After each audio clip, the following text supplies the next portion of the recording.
esta historia de la arquitectura. Como explicamos en la primera charla dedicada a Mesopotamia, ahora vamos a hablar de Egipto, y estas charlas son unas charlas nacidas de una serie de conferencias dadas a un curso senior. Por lo tanto, son unas charlas de divulgación, donde más o menos se seleccionan episodios de la historia de la arquitectura de cada una de estas civilizaciones y luego se comparan con la arquitectura moderna.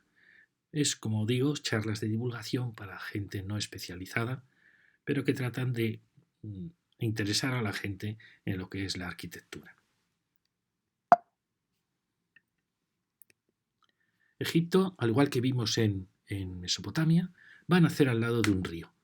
Pero si en Mesopotamia eran el Tigris y el Éufrates, que estaban en mitad de un desierto amenazados por todos los sitios, que eran ríos además tormentosos, eso en cierta manera dio origen a una civilización muy temerosa de las fuerzas de la naturaleza. Sin embargo, en Egipto está también Egipto con un gran río, pero está protegida por dos cordilleras, tanto al este como al oeste. No tiene enemigos poderosos alrededor y además el río es un río donde sus inundaciones se pueden casi prever, casi regular. Es decir, es un río muy amable donde su inundación sirve para fertilizar todo el valle de aluvión del Nilo, y donde realmente la naturaleza parece que contribuye a la felicidad de los hombres. Algo muy diferente a lo que pasaba en Mesopotamia, aunque eran los mismos elementos, tierras del desierto fertilizadas por un gran río. El paisaje de Egipto, como vemos, es siempre esa estrecha franja que corre alrededor, discurre paralela al río, fertilizada por las crecidas del río, y una serie de cordilleras que la van flanqueando todo el rato hasta llegar al gran delta. El caudal del Nilo es muy superior al del Tigris y Éufrates, un río larguísimo que nace en el interior de África. Entonces es un río realmente donde nunca va a fallar su fertilidad.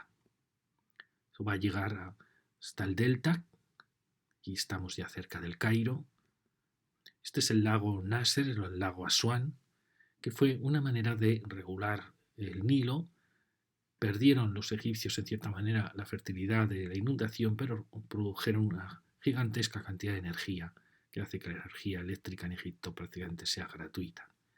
Ha permitido crear un segundo Nilo, que fue uno de los proyectos de Mubarak, que no ha resultado exitoso, a través de una serie de oasis situados al oeste del Valle del Nilo. Y como veis es una reserva enorme para el futuro. Y aquí tenemos el dibujo del mapa de Egipto, donde, como veis, está el gran delta, donde se concentra la gran población de Egipto, con el Cairo. Y fijaros que está defendida, por así decir, por esta cordillera respecto al este, y además tenemos el Mar Rojo. Es decir, que el único punto de peligro para Egipto era realmente esta entrada de Suez. Entonces era muy fácil defender el imperio egipcio, porque en el desierto líbico no había demasiados nómadas que pudieran suponer una amenaza, como tampoco hacia el sur, en Nubia, el Sudán.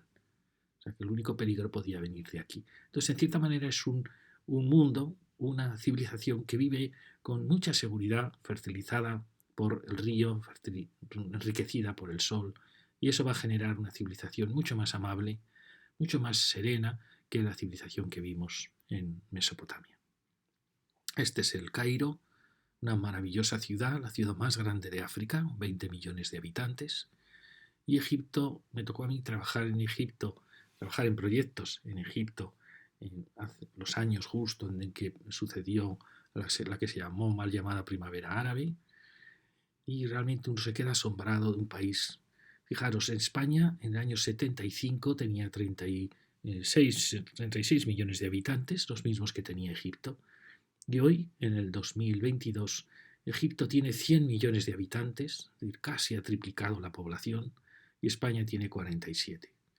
Para mí eso me indica en cierta manera, la validez o la calidad de sus gobernantes. Mientras España realmente no ha crecido, con una deuda pública gigantesca, Egipto tiene mucha menos deuda pública, con 100.000 muertos en la última pandemia. Egipto tuvo 24.000 muertos en un país de 100 millones de habitantes. Eso indica la calidad, como veis, de nuestros gobernantes comparados con los gobernantes que ha tenido Egipto. que han logrado que vivan 100 millones de egipcios, sí se puede decir, en condiciones quizá también a veces de pobreza, pero al final es vivir en un país, como veis, admirable. Este es el Cairo en la noche. El Cairo y Madrid van a ser las grandes capitales del Mediterráneo en el próximo siglo. En este siglo, Egipto 20 millones de habitantes, el Cairo, Madrid 10 millones de habitantes. Este es el mapa de Egipto, lo conocéis, fijaros que aquí está el Cairo, donde estaban las pirámides de Gizeh, Memphis, todo el riquísimo delta, que siempre fue muy rico, Alejandría, la ciudad luego con una ciudad cosmopolita, el canal de Suez, que antes no era canal, era un paso hacia el Sinaí, y aquí tenéis donde estaban los grandes templos de Egipto, Karnak y Luxor, que estaba al lado, el Valle de los Reyes, al oeste, donde se enterraban los reyes, y aquí tenéis en la presa de Asuán, o el lago Nasser. Y fijaros el impresionante desarrollo del Nilo. El Nilo azul nace en Etiopía, pero el Nilo blanco nace desde el lago Victoria, incluso mucho más en las profundidades de África. Entonces es un río que en principio quedaba regulado por el lago Victoria. Y fijaros que cuando vimos la escultura de Mesopotamia, que era una escultura como oprimida, con piezas donde no aparecían nunca las proporciones humanas, siempre estaban reducidas, como va a pasar también luego en el románico. En Egipto ya encontramos las proporciones perfectas del hombre. Nos damos cuenta de la nobleza ya de la figura humana. Este es el faraón acompañado por dos diosas. Es una figura que ya empieza a ser una figura exenta, es decir, aunque siempre en Egipto el muro, lo vamos a ver, está detrás, siempre las figuras parece que están apoyadas con un muro, como si aún no se atrevieran a despegarse del muro. Lo mismo va a pasar en parte en la arquitectura, pero en Egipto van a hacer la columna como elemento aislado ya del muro independiente. Lo mismo va a pasar con su escultura. Pero fijaros que ya es una escultura donde el hombre, en este caso el faraón, o las diosas ya con figura humana, tiene ya una nobleza y una dignidad que la asume perfectamente. Y esto produce estas piezas de escultura maravillosas. Como veis, las proporciones ya son perfectas, ya hay una seguridad en el hombre, en su presencia en el mundo, que se la dan unos dioses que en principio son unos dioses benéficos, que luego juzgan las virtudes de tu vida en el juicio final para pasar al paraíso. Esto lo va a reflejar en la escultura egipcia. Tanto el escriba, personaje de la corte, un funcionario de la corte, como en las figuritas que aparecen en las tumbas, que son pescadores, labradores, artesanos, indica en cierta manera una sociedad amable, una sociedad donde no existían los traumas tremendos sobre la muerte que aparecían en el mundo mesopotámico. Es una sociedad que vive en armonía con su entorno, en armonía con sus dioses y que espera vivir en armonía después de la muerte. Esta es otra figura preciosa en madera de un alcalde de una población del Nilo. ¿Veis? Hay una cierta serenidad, una cierta alegría de vivir, se ve también en sus relatos, en sus cuentos. Aquí os pongo un antecedente de una escultura del Imperio Nuevo Egipcio, que es considerada la más espléndida escultura femenina que existe. Fijaros en estos labios, en cómo está trazado el rostro. Egipto llegó a unas cotas, se cree que esta es la escultura femenina más hermosa en la historia de la escultura. Y ahora, fijaros cómo era la casa egipcia. Si recordamos la casa de Ur, que era una casa en cierta manera amurallada, casi sin ventanas, donde todo lo tomaba de un patio de luz. Esa luz que venía de lo alto era como su esperanza, como su anhelo, pero era una casa amurallada, defendida del exterior. El mundo egipcio va a ser muy distinto. En sus casas, esta es una pequeña maqueta de una casa egipcia, aparece por primera vez el jardín. Y en el jardín un estanque de agua. Y después va a aparecer la columna. Fijaros, en Mesopotamia no había columnas. En Egipto hay columnas. Columnas que se hacían con troncos de palmera, con troncos de papiro, atados por unas cuerdas. Luego ese papiro, esos lotos abiertos formaban el capitel. Pero esto indica muchísimo. Indica que se ha liberado el hombre ya del muro, que puede tener la transparencia, que puede tener la libertad, que puede tener la seguridad en sí mismo, y eso lo expresa perfectamente con la columna. el hombre se ha liberado del muro. Nunca se atreverá el egipcio, lo veremos solo en la última fase, a mostrar la columna al exterior. Siempre será una columna protegida por los muros. De cierta manera, el hombre egipcio está protegido por sus cordilleras al este y al oeste, está protegido por sus dioses y por su faraón. Pero aquí ya la sensación de libertad, de felicidad, de vivir en armonía en el mundo, es algo que no habíamos visto en Mesopotamia en ninguna de sus realizaciones. Pues bien, esta va a ser el símbolo de la casa egipcia. Veréis que se va a parecer mucho luego también al esquema del templo de sus dioses.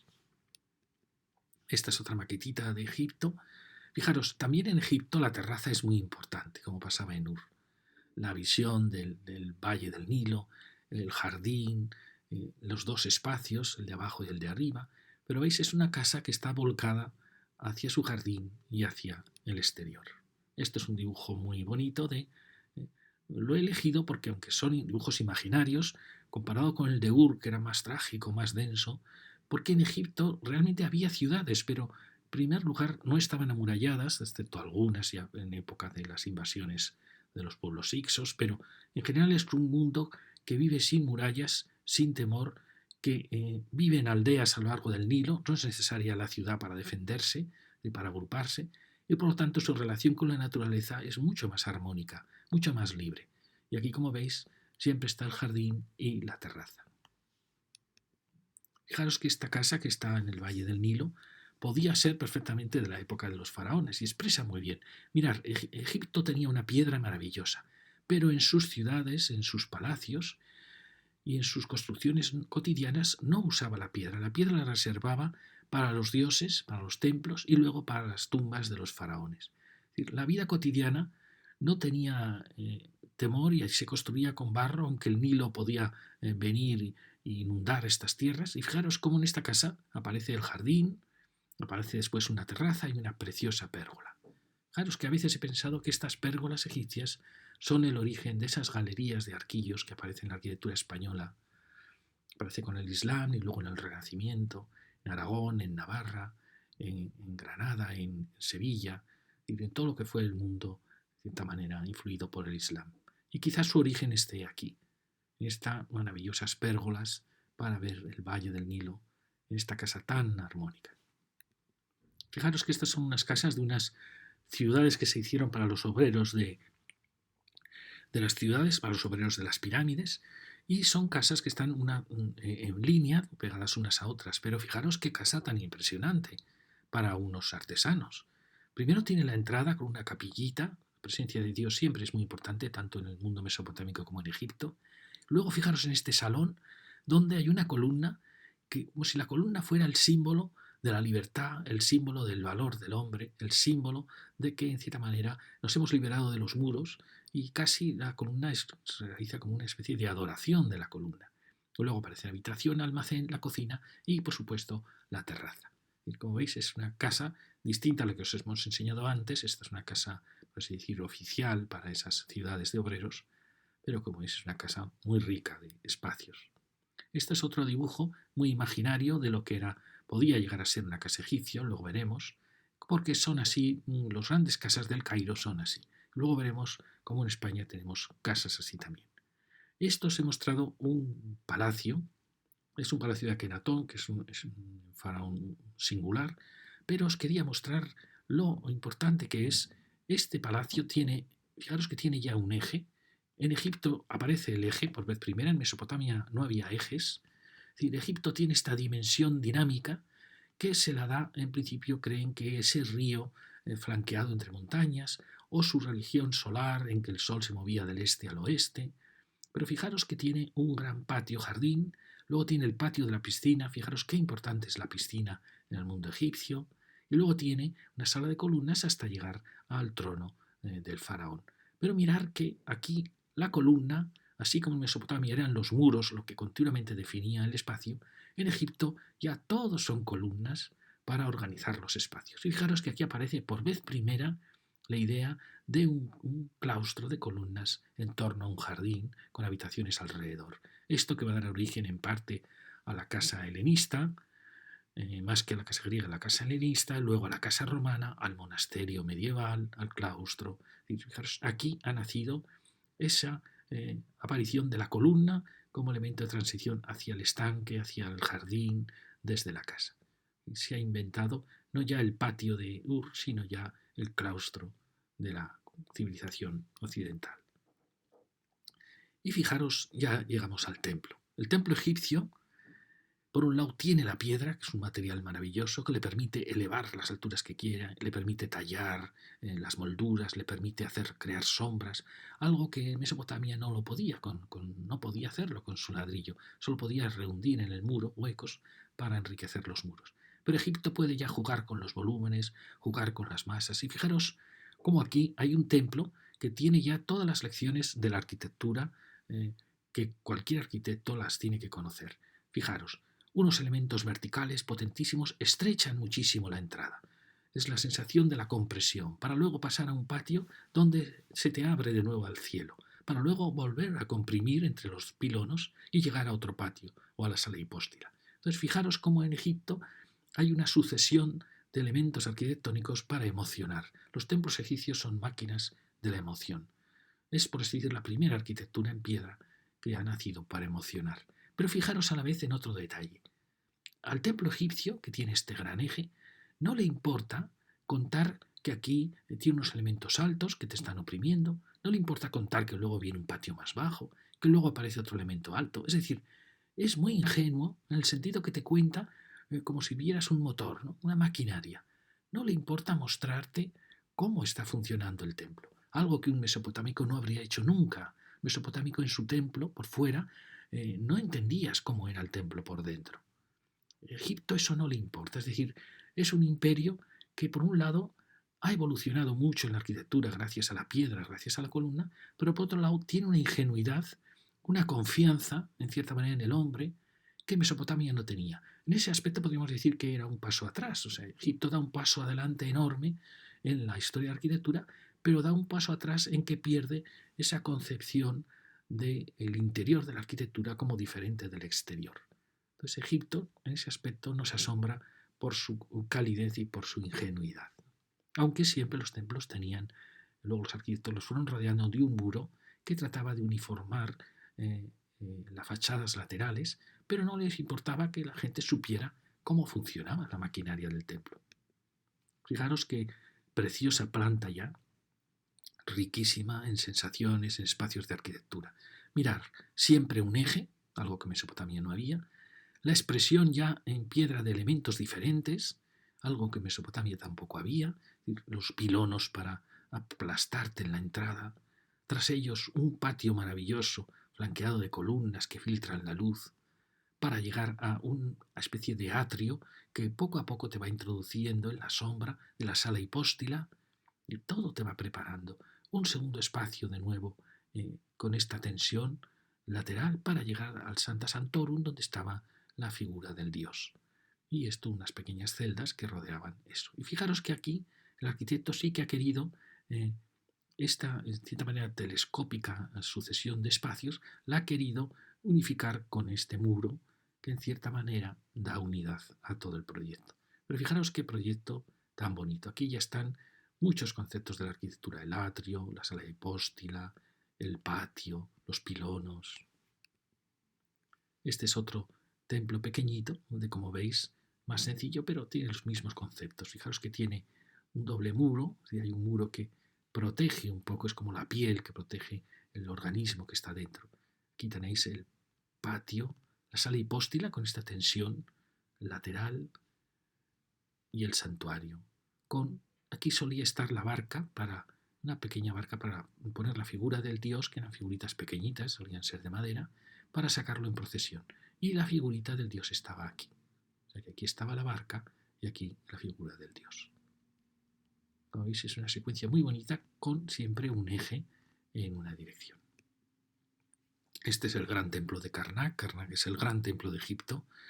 Luxor está en este otro eje, muy cercano, pero Karnak es el que va sucediendo. Todos los faraones van aportando nuevos elementos al templo de Karnak. Desde un primer santuario que se cree que estaba aquí, aquí aparece, como veis, la sala de la barca, con sus nichos, sus espacios de apoyo, un origen del primer pilono, y luego los faraones iban añadiendo nuevos pilonos, obeliscos, pequeñas salas hipóstilas, nuevos pilonos, nuevos obeliscos, nuevo pilono, la gran sala hipóstila de Karnak, la gran ejemplo de arquitectura, quizá la primera gran sala columnada en la historia del mundo, con un gran pasillo de grandes columnas que recibían luego la luz desde lo alto, estos impresionantes espacios, que realmente no son para que aquí esté la gente paseando entre las columnas, porque prácticamente no hay sitio, son espacios simplemente de emocionar. Y para Egipto la arquitectura es una máquina de producir emociones.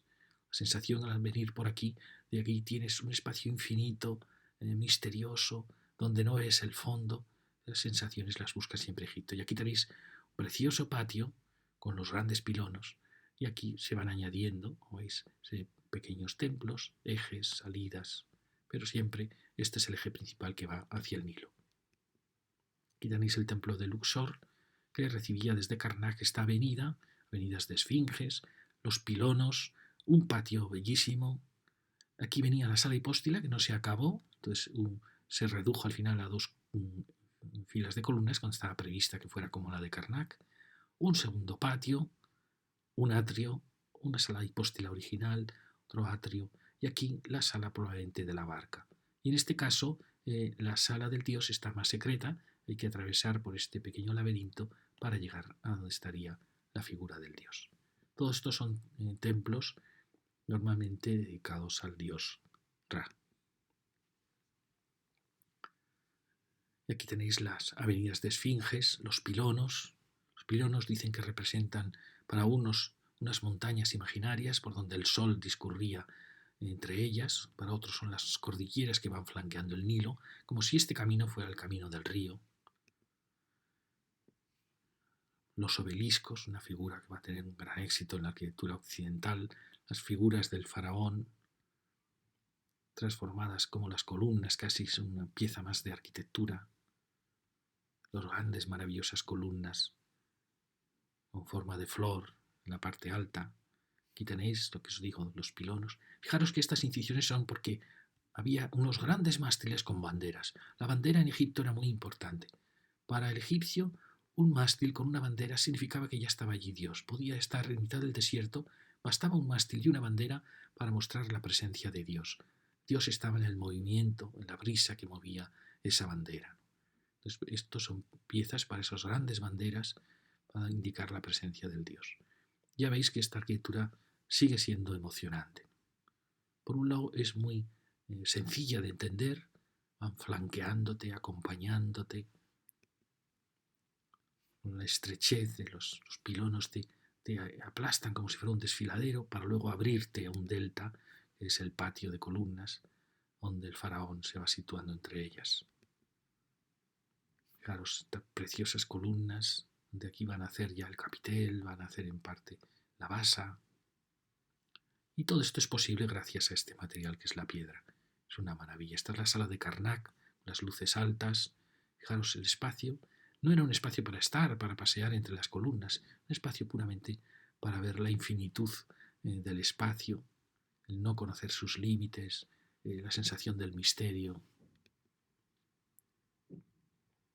Es una arquitectura realmente impresionante, bellísima. Fijaros, estos capiteles tan bellos. Aquí se están poniendo ya las bases de la que va a ser la futura arquitectura. Mesopotamia esto no pudo hacerlo porque tenía solo el barro, los ladrillos sin cocer y los ladrillos cocidos, pero la piedra permite prácticamente casi nacer la escultura, la decoración en la arquitectura. Esto siempre nos emocionará. Este es uno de los santuarios con la barca del dios. Aquí está el santuario para el dios. Probablemente esto en origen estaría en otra sala, pero aquí se han juntado los dos espacios. Como veis, era una figurita muy pequeña que se llevaba en procesión hacia el Nilo o a las orillas del río, muy parecido a nuestras procesiones españolas de la Virgen en verano, cuando se lleva en Semana Santa, cuando se lleva el Dios a pasear por la ciudad. Aquí tenéis, estaría el altar para la barca, la sucesión de estrechamientos y ensanchamientos. Y las figuritas del dios eran figuritas pequeñas de madera, dioses que provenían de los antiguos dioses de cada clan, de cada tribu. Pues había clanes del halcón, clanes del coyote, clanes del chacal, clanes del león, y eso fue dando origen a ese santoral egipcio de muchos dioses con formas de animales. Este es el dios Ra, el dios Amón, probablemente sería un templo de Amón en Karnak, antes del dicho el dios Ra, el templo de Amón, el dios, de cierta manera, el dios Sol, que era la figurita que estaría más valiosa del santuario. Figuritas también en oro y en el espacio del Santa Santorum, del templo. Y ahora vamos a pasar a lo que era la tumba en el mundo egipcio. Fijaros, este es el complejo de Zoser en Saqqara. Egipto empezó haciendo mastabas con ladrillos, o sea, copiando un poco a Mesopotamia, y aquí es la primera arquitectura en piedra, que lo hace Amenhotep, el primer arquitecto conocido, que siempre en Egipto se consideró como un dios, para el rey Zoser. Es un complejo bellísimo. Fijaros qué secuencia de patios, qué riqueza, después que hay un paso. Era un mundo, en cierta manera, falso, porque estas capillas son macizas, pero representaban las provincias de Egipto cuando todo Egipto iba al festival de Letsep, que era un festival donde el faraón tenía que correr una carrera para demostrar que estaba en buena forma física. Y creo que era un festival anual. Entonces, en esta ciudad, que realmente es una ciudad para ese festival y también es una ciudad para la tumba del faraón, en este caso estaba como integrada en esta ciudad festiva, que era una ciudad falsa. Pero fijaros que repite, de Mesopotamia, ha repetido el símbolo de los torreones que rodean las murallas y ha repetido la forma del figurat, pero no para un figurat, sino para una tumba. Empezó teniendo solo dos mastabas una sobre otra, y luego, yo creo que por influencia de Mesopotamia, copiaron la idea del figurat para la tumba. Esto va a dar origen luego a las pirámides. Pero es un complejo precioso. Fijaros qué preciosa esta arquitectura, que recuerda mucho a Mesopotamia. Egipto está copiando de Mesopotamia esto, pero tiene la maravillosa piedra para tallar, para dibujar. Estas son las preciosas capillas que son falsas, pero ahí se muestra ya las primeras columnas. Aparecen unos techos abovedados que creen que serían en origen formados con cañas, que estos serían en principio palmeras. Una arquitectura de madera que ha pasado ya a ser de piedra. Y aquí tenéis la preciosa pirámide de Zoser, del rey Zoser. Fijaros, es una arquitectura que la piedra permite tal delicadeza, tal tallado de las fachadas, y de esto va a dar origen a las muy impresionantes pirámides. No vamos a hablar demasiado de las pirámides, porque prefiero hablaros de otros puntos de Egipto que pudieron tener más singularidad en la historia de la arquitectura. Como sabéis, las pirámides estaban recubiertas de una piedra pulida que las hacía brillar al sol, y es un símbolo impresionante de lo que es la fuerza de la arquitectura. Hay quien dice que no es arquitectura, sino que es pura escultura. Puede que tenga razón, aunque dentro hay unas galerías que son una obra maestra de la arquitectura, de la ingeniería. La pirámide representa, en cierta manera, aquí tenéis la esfinge, la gran escultura monumental, es un monumento a la creencia en la inmortalidad. Y en cierta manera la inmortalidad del cuerpo. Esto es algo muy importante porque el cristianismo lo va a tener. El cristianismo afirma que el cuerpo es tan valioso, es una creación de Dios, que resucitaremos en cuerpo y alma. Esto es algo apasionante. Pues los egipcios son los primeros que apuntan esta idea. Para los egipcios el cuerpo, un cuerpo que había vivido en un mundo amable, en una naturaleza prodigiosa, pues era un elemento valioso que iba a renacer. Por eso tanta importancia en conservar el cuerpo. Algo que Nur no importaba, porque lo que venía después era un mundo de polvo y de soledad. En Egipto no. En Egipto lo que espera es una vida parecida a la que ellos habían tenido en el Nilo, porque la consideraban una vida maravillosa. Entonces, realmente las pirámides son un monumento a la inmortalidad, no solo del alma, sino del cuerpo. De ahí que sean tan apasionantes. Tenéis, esto es realmente majestuoso, el contraste entre la abstracción pura y la figuración es realmente emocionante. Las pirámides tenían un templo al lado del río, el templo del río, donde se recibía el cadáver del faraón, y luego tenía una calzada y el templo al pie de la pirámide, donde se han encontrado piezas de arquitectura preciosas, pórticos, salas columnadas, y ya de ahí se llevaba el cadáver al interior de la pirámide.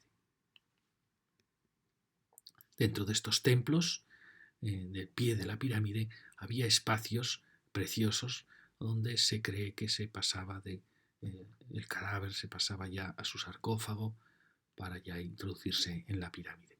Son espacios de una última ceremonia, pero fijaros qué modernidad ya en la arquitectura. Eso va a evolucionar y en el Imperio Nuevo va a pasar que desde la pirámide, fijaros que el egipcio en su sepultura pasa de unas tumbas que eran mastabas planas, como unas plataformas planas en el desierto que apenas destacaban del desierto, va a pasar a la pirámide escalonada de Zoser, que es la suma de mastabas que produce esa forma de zigurat. De ahí va a pasar a la pirámide. Hay muchísimas pirámides donde muestra la evolución de la pirámide. Unas eran más inclinadas, otras menos, otras truncadas.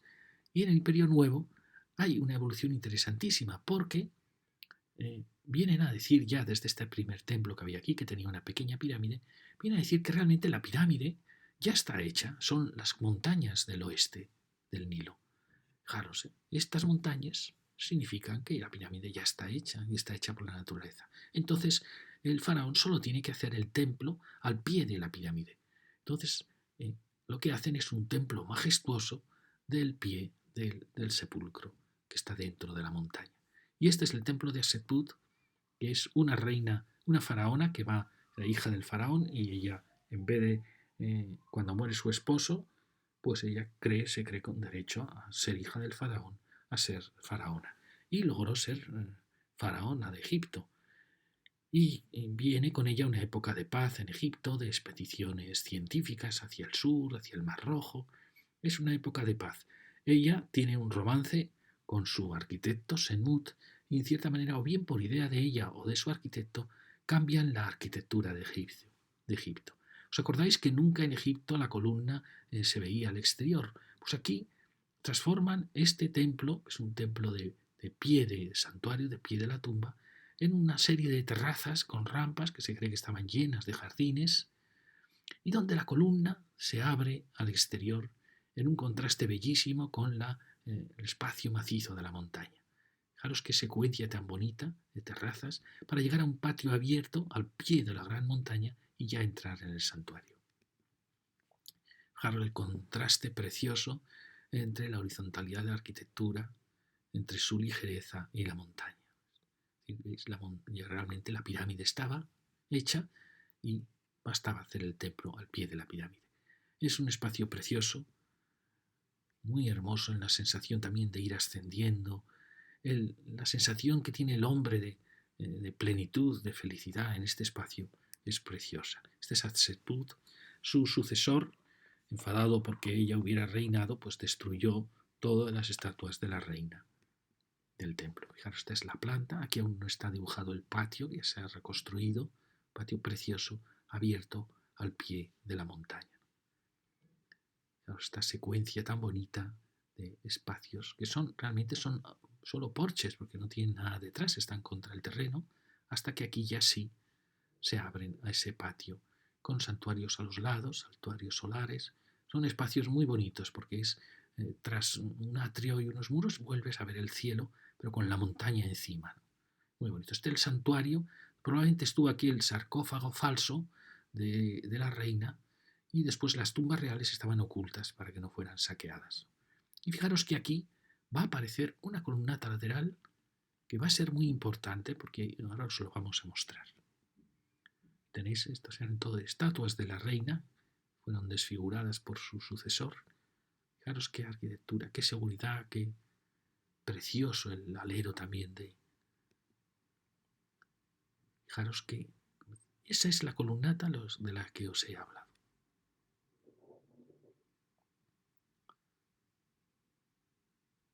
Esto poquito a poco se va reconstruyendo para recuperar cómo era el espacio. Se apareció en una tumba los sacerdotes para evitar el saqueo concentraron varias tumbas de faraones en una cueva y ahí pues, se han encontrado el sarcófago de Asetput, que quería estar enterrada al lado de su padre, el faraón Tutmosis I. Y como veis son salas preciosas de dibujos, de cielos estrellados, unas salas realmente apasionantes. Y un mundo realmente muy esperanzado, muy luminoso. Este es Asetput con el rostro destrozado. Y esta es una estatua que apareció, se ve cómo era ella. El arte egipcio es un arte semi-realista, es un arte que idealiza, pero que sí que muestra los rasgos auténticos de los faraones. Y ahora la historia de amor, que a mí siempre me gusta contar anécdotas de este tipo. Pues efectivamente Asetput tuvo un romance con su arquitecto Senmut, pero Senmut era un hombre procedente de una clase humilde y aparentemente, aunque Senmut aparece dibujado detrás de todas las puertas de este templo funerario, realmente no podía afirmarse claramente que fuesen una pareja. Pero él se entierra al pie de toda la gran construcción que había hecho para su reina, se entierra aquí y ahí pone Senmut ama a Setput, Setput ama a Senmut. Es decir, una historia de amor real. Asetput tuvo una hija, no se sabe si fue de su esposo Tutmosis II o si fue una hija fruto de su amor con Senmut. Lo cierto es que ha aparecido una estatua bloque en que Senmut arropa a la pequeña princesa, que por eso se cree que quizá era hija de ambos. Y aquí aparece, cuando se va limpiando el Valle de los Reyes, la zona esta de Ir el Bahari, aparece esta columna que os he dicho, que los arqueólogos se quedaron asombrados, porque recuerda muchísimo la columna dórica, pero claro, prácticamente más de 500 años antes de que se crease la columna dórica. Eso indica hasta qué punto Egipto ha evolucionado en la perfección de la columna, en la finura, en la escala humana. Fijaros qué patio podía ser un patio griego en este templo. Esto indica la dulzura y cómo la arquitectura está ya acercándose hacia la escala humana, hacia la comprensión de la erosión del viento en la columna, la finura en su tratamiento, su esbeltez. Es un espacio precioso. Se llama protodórico. Aquí tenéis de Ir el Bahari, la tumba de Setput bajo la montaña. Y otra época que os quería contar, porque podíamos hablar mucho de los templos egipcios, de su arquitectura, pero uno aprende a veces más viendo los momentos singulares. Y un momento singular fue el de Akenatón. Akenatón produce una revolución no solo religiosa, sino arquitectónica, artística, escultórica, al afirmar que todos los dioses de Egipto realmente eran un único dios, que era el dios Atón, es decir, sustituye el dios Amón por el dios Atón.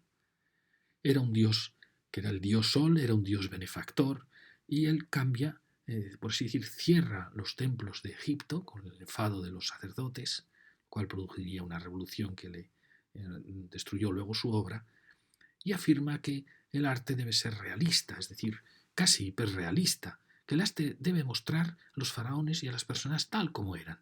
Yo creo que realmente exageran, porque veis, le parece un faraón con una cabeza muy alargada, con los pechos muy profundos. Fijaros el rostro del faraón. Es decir, cambia radicalmente el arte egipcio. Y además, fijaros, esto nunca se había visto en Egipto. El sol, el dios Sol, Atón, da sus rayos benefactores a la familia del faraón. Y se ve el faraón en una actitud que nunca se había visto, porque el faraón era hijo del dios. Se ve besando a sus hijas en un ambiente familiar, de hogar. Nunca se había visto esto en Egipto por parte del faraón. Estas son faraón con Nefertiti, Akenatón y Nefertiti, con sus hijas en una escena de hogar, de intimidad. De cierta manera es un dios benefactor. Esto queda reflejado en parte en la película ya antigua de Sinué el egipcio. Y esta es Nefertiti. Fijaros qué obra cumbre en la escultura, una escultura que es ya figurativa pero que no deja de perder la monumentalidad que siempre tendrá en Egipto. Esta está en el Museo de Berlín. Fijaros, y tuvo la suerte cuando él construye una nueva ciudad, pero es destruida después por los sacerdotes. Y ha habido la suerte de encontrar el taller del escultor de Akenatón, y era el maravilloso escultor que había hecho el busto anterior de Nefertiti, este otro busto inacabado, estas figuras impresionantes. Pues este arte realmente no ha sido superado. Esta escultura tan emocionante no ha sido superada. Esto ha creado muchas leyendas sobre si Akenatón era una mujer, sobre si era un extraterrestre, sobre... Bueno, realmente es la expresión, una expresión de, fijaros, esta maravillosa delicadeza de estas manos unidas. Y este rostro que os puse antes, los labios, se cree que es la escultura más hermosa femenina en la historia de la escultura mundial. Fijaros la fuerza de esta escultura. Es una preciosidad, porque es muy hermosa y a la vez tiene una majestuosidad, una fuerza. Y efectivamente, yo creo que esto no lo llega a encontrar ni el arte griego, ni el retrato romano, ni el Renacimiento, ni el arte gótico pleno. No logran llegar a esta fuerza, a esta belleza. Sin ninguna duda muestra una civilización que amaba, que tenía sentido del valor de la persona humana y también de su cuerpo. Y estas son pinturas de esta época de Egipto, pinturas que siempre hablan de lo mismo, como hablan sus cuentos, de leyendas en los cañaverales, de la pesca, de la recogida de la cosecha, de la naturaleza. Como veis, es un mundo muy hermoso. Y esta es la ciudad que él construyó. Por desgracia no tenemos restos de ciudades de Egipto porque estaban hechas con barro y el Nilo las ha borrado, pero él hizo una ciudad en piedra en parte y es Telamarna, que fijaros que se ha ido excavando poco a poco. Es una ciudad impresionante, parece mentira que solo una generación haya podido hacer esto, pero hay algo claro, tiene una gran avenida con dos zonas, una más palaciega de ceremonias y otra ya más de vida, y con un puente que unía las dos ciudades. Y esto es muy, muy interesante porque es una planta de ciudad. Fijaros qué dominio de la columna, esta enorme sala de coronación, es realmente impresionante. Es decir, Akenatón, este es el palacio que hemos visto antes, que es el palacio de Akenatón. Aquí tenemos visiones de cómo pudo ser esta ciudad, que se va excavando poco a poco. Como veis, es una secuencia de construcciones majestuosas, ¿no? Aquí se está excavando, como veis, en piedra, y esto no había sido encontrado en Egipto. Fijaros este templo de Akenatón, qué curioso es, porque es muy diferente al que hemos visto en Karnak. Están los mismos elementos, pero en cierta manera diferentes en espíritu, ¿no? Una sala hipóstila pequeña, patios larguísimos, fijaros cómo se acentúa el eje, lo mismo que acentuaba su rostro, que acentuaba la verticalidad, aquí se acentúa también el eje para llegar al santuario del nuevo dios Atón. Es un ritmo, si hubiera que poner música, sería una sinfonía muy diferente a la sinfonía de Karnak, como veis, ¿no? Es todo más extremista, más extremo, ¿no? Y los espacios son alargados. La tumba de Akenatón, él cambia radicalmente el enterramiento en Egipto, dice que ya no hay que enterrarse hacia el oeste, siempre el egipcio consideraba el este el nacimiento, el oeste la muerte, y por eso las tumbas siempre estaban al oeste, en las cordilleras del oeste. Él dice que no, que el sol, el este del dios sol es un dios benefactor y que hay que enterrarse hacia el este.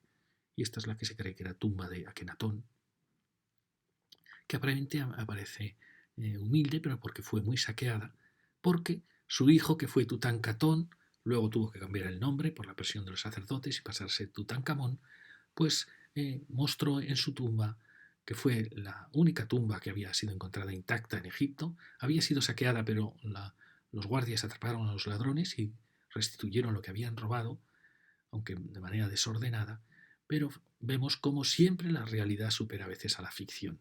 Fijaros, esta es una imagen de Tutankamón con el mismo dios Atón aún, con una escena de hogar, de amor en el hogar, que luego esto sería sustituido por la vuelta al dios Amón. Tutankamón fue un faraón que murió niño, era hijo de Akenatón y de Nefertiti, y fijaros la preciosidad de todo su mobiliario. Esta era su silla, y esta es la tumba que encontró Howard Carter, que fue realmente asombroso. Encontró una tumba casi intacta con los muebles, las camas, el carro de desfiles, los cofres, realmente maravilloso. El tesoro de Howard Carter que encontró es impresionante. Y ahora vamos hacia el mundo moderno. ¿Recordáis esa casa egipcia que os he mostrado? Pues mirad, estas son los palacios en la Alhambra, es la Torre de la Infanta, la Torre Palacio de las Damas, donde se repite este esquema de casa-patio cubierta como fue la primera casa de Ur. Con este, fijaros, es igual a esa casa que también se siguen existiendo en el Cairo, las casas árabes del Cairo. Una especie de cosmos pequeño que es el hogar. Y también, fijaros, esta es una opinión personal, que es que cuando yo vi la planta del palacio de Akenatón, ese palacio de la piscina, cuando veo el templo de Atón, ese templo tan alargado, pensé, ¿a qué me está recordando todo esto? Pues me está recordando a la arquitectura de la Alhambra. Porque el mundo árabe es un mundo donde es un mundo muy estático, pero el mundo hispano-árabe, en Granada, es un mundo dinámico donde aparece ese eje alargado. En casi todos los palacios de Granada aparecen patios alargados. El rectángulo es el dominante en el mundo árabe de Granada. ¿De dónde puede venir todo esto? Yo sin duda creo que viene de Egipto. Egipto, que formó parte del mundo islámico, pero que siempre ha sido un poco diferente, ha sido más alegre, más optimista que el mundo islámico, ha tenido más dinamismo, basta ver el Egipto de hoy. Y de alguna forma misteriosa, esto, o bien de manera genética, porque el pueblo español, los íberos, probablemente tenían mucho que ver con los pueblos camitas del imperio egipcio, o bien por influencia de árabes egipcios. El caso es que en la Alhambra aparece ese eje en torno a un jardín que con estos contrastes de transversales que aparece también en Egipto, pienso que esto tiene mucho que ver con el palacio de Akenatón. Aquí, como veis, esta tensión es un poco inexplicable en el mundo árabe, porque el mundo árabe procede sobre todo del mundo de Ur, entonces es un mundo muy estático, es un mundo más bien de cuadrados. Esta tensión nunca la he llegado. Fijaros qué preciosa la planta de la Torre de Comares, del Palacio de Comares. Aquí, Patio de los Leones. Es una arquitectura, como veis, con mucha tensión en los ejes, algo que es un poco extraño en el mundo islámico. Veis la planta y la Torre de Comares con este techo que recuerda tanto los techos estrellados de las tumbas egipcias. Es uno de los espacios más emocionantes de la arquitectura española y de la arquitectura mundial. La cumbre, por así decir, de la arquitectura hispano-árabe. Y si ahora vamos a pensar que en el mundo moderno, ¿qué tomó de Egipto? Bueno, pues lo tomó, por ejemplo, el obelisco, aunque cambiándole totalmente el sentido. Esto es un obelisco al nacimiento de la nueva nación, que va a ser Estados Unidos, y copia un obelisco que en Egipto sin duda tenía que ver con el dios Ra, con el dios Sol, o sea, un elemento religioso es transformado en un elemento profano. Pero fijaros cómo el mundo egipcio, en su grandiosidad, fijaros que Washington es una ciudad neoclásica. El neoclasicismo se había producido el descubrimiento por Napoleón de toda la belleza de Egipto y eso influyó mucho en la arquitectura mundial, porque Egipto, en su escala, en su pureza, en sus dimensiones, empieza a influir en el neoclasicismo y Washington es una ciudad neoclásica. Y ahora estuve pensando ¿qué ha podido influir Egipto? Y era difícil encontrarlo. Pero, por ejemplo, fijaros, esta es la casita que plantea Le Corbusier, uno de los vimos en Ur como el Art Deco, luego los movimientos como Adolf Loos, los movimientos desornamentados, que luego va a dar origen al movimiento moderno, estaban apoyados en los imperios antiguos. Le Corbusier le impresiona mucho unas casas las celdas de la Cartuja de Florencia, que eran una especie de dúplex con jardín. Los cartujos ya sabéis que viven en pequeñas casitas con su jardín en torno a un gran claustro. Él descubre esa idea del porche, de la terraza, de una casita con... Fijaros cómo recuerda esa maqueta que os hemos enseñado de la casa egipcia. Aquí la sube para tener sobre pilotes, para una mezcla extraña, para aparcar el coche, Pero, ¿cuánto hay aquí de ese mundo que hemos visto, de los viejos imperios? Y esto lo lleva a su ejecución final cuando hacen falta muchas viviendas después de la Guerra Mundial para alojar a la población. Y entonces él inventa que esa casita jardín, esa casita con su atrio, con su porche, puede ser colocada una sobre otra y formar una ciudad realmente, que es este edificio que se llama la Unité de Habitación de Marsella, que se hizo otro en Berlín, que es un edificio impresionante, es fantástico. Y siempre yo he pensado que Le Corbusier tenía eh, mucho de egipcio en su monumentalidad, en su escala, en el dominio del macizo, sobre todo en su fase posterior a la guerra. Fijaros, esta unidad de habitación tenía viviendas, eran duples que tenían a un lado y a otro lado, y luego los dormitorios, ahora lo veremos, pues las casas que tenían el salón hacia allí, tenían los dormitorios aquí y al revés. Y era una casa que tenía su guardería, su lavandería, era una ciudad eh, autónoma, y en la terraza tenía guardería para los niños. Es un edificio realmente emocionante, como todo lo que hacía Le Corbusier. Aquí veis sus casas jardín, sus casas, su terraza, una arquitectura del hormigón emocionante. Mirad, aquí está. ¿Veis? Este es el dúplex del salón con su terraza jardín, su doble altura, y esta casa tiene, en este caso, los dormitorios hacia allí. Y sobre ella se apoya otra que da hacia el otro lado y tiene los dormitorios hacia allí. ¿Esto qué permite? Permite que con único pasillo, aquí en el interior, atiendas a esta casa entrando desde arriba y a esta entrando desde abajo. Pero como veis, es un esquema genial porque ahorra muchos pasillos. Para todo este volumen de edificación hay un pequeño pasillo y fijaros qué bonita distribución. ¿Veis? Está la casita verde, hemos entrado por arriba, tenemos lo alto del salón, bajamos al salón, al jardín, a la terraza, y de aquí, a través de la zona de cocina y de baños, llegamos a los dormitorios, que son estos. Y la otra casa hace al revés, entramos a la parte baja y subimos a la parte alta y de ahí vamos a los dormitorios. Como veis, son casas muy pequeñitas, pero preciosas, con dos habitaciones y un ático que perfectamente podría tener aquí otra habitación. Ahí tenéis cocinita. Es un ejemplo precioso.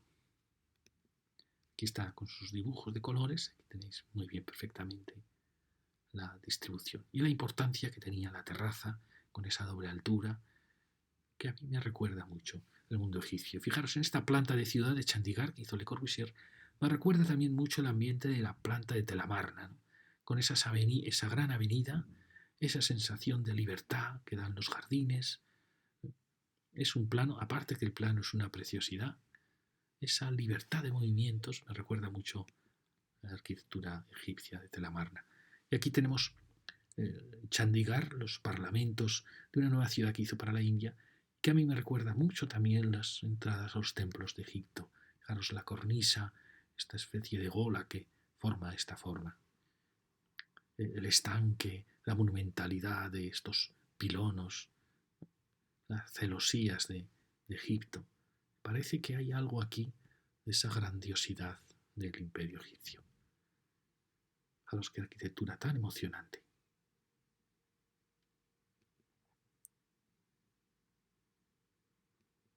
Fijaros que también en su pintura, este es el hombre de Le Corbusier, como veis, alguien podría decir, es un hombre revolucionario, es un fascista, su forma de hombre, ¿no? Con cabeza pequeña, cuerpos, hombros fuertes, ¿no? Es un poco como su arquitectura. Él, a partir del modulor que él llamó, tomaba todas las medidas para su arquitectura, la medida del hombre.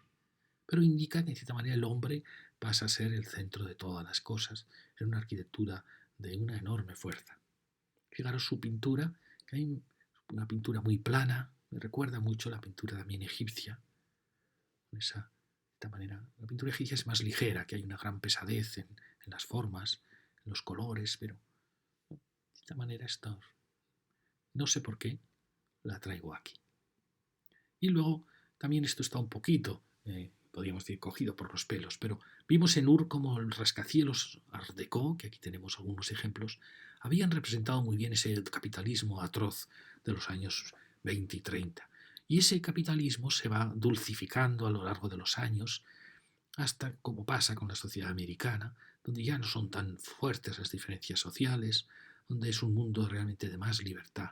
Y en cierta manera eso va a producir estos rascacielos, que fijaros en unos rascacielos que antes de haber sido destruidos no estaban muy valorados por los arquitectos, pero que ahora cada vez los valoramos más.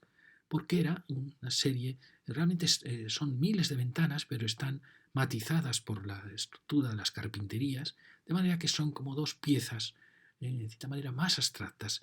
Yo puedo decir, si esto era Ur, si esto era Mesopotamia, esto habría sido Egipto, un mundo realmente más abstracto y más dulce, más suave. Son como dos pilonos, tienen la gracia de estar en diagonal, no están en... Fijaros que era una frente al Nueva York, Art Deco, que vemos ahí, los zigurats de Mesopotamia, con sus miles de ventanas. Aquí todo ha sido unificado como dos obeliscos de Egipto. Y es curioso que este mundo, vista la torre que las ha sustituido, y fijaros, este es el monumento que se hizo, donde estaban las dos torres, con los nombres de todos los fallecidos y las cascadas de agua cayendo, que curiosamente recuerda mucho el mundo egipcio. Es decir, que en cierta manera esta dulcificación de un imperio que había sido el de Ur, un imperio neo-mesopotámico, neo-babilónico, pues fue destruido, toda esta belleza de estos años 60 fue destruida por unas gentes venidas de nuevo de Ur, de Mesopotamia, que eran los terroristas, ¿no?, de Al-Qaeda, que destruyeron las torres. Y cómo al final los mundos se interpenetran, se interrelacionan. Y quería acabar con esta preciosa imagen de lo que fue la ciudad de aquellos años. Muchas gracias.